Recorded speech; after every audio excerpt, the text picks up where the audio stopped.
dan gula matur katiban ika sampungan rohani kan tu kodu patajem kong langkong dek kepada santri saya ngajak sampai apesa rohani ini ban guru karena kau leban ajunan minabi apesa kan tu pada ban lampu ni kau lampu gak dito dalam gak dito alat-alat kan tu lengkap elektromagnetik napaan guru lengkap keng munta sampung ban setrum ban somper setrum tak kira terak nak ngerenap kadanik kata mate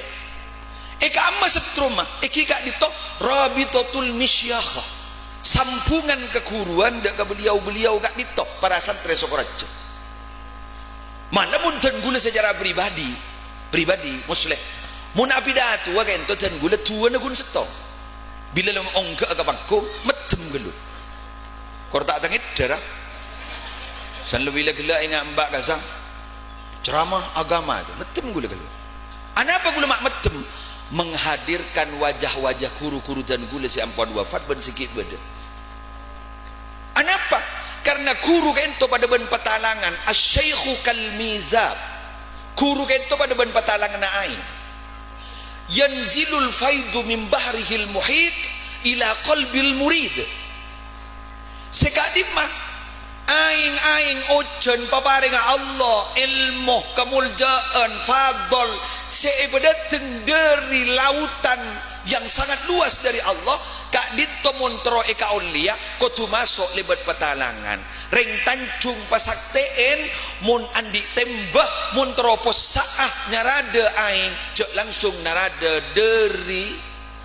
ojen langsung sedekah narada dari petalangan lekas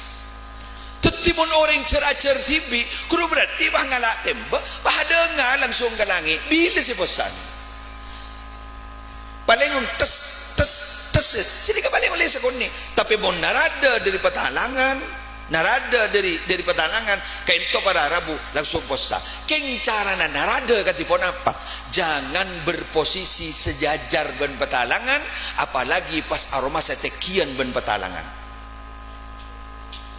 tetimuret kutu aromasa mabeen ben petalangan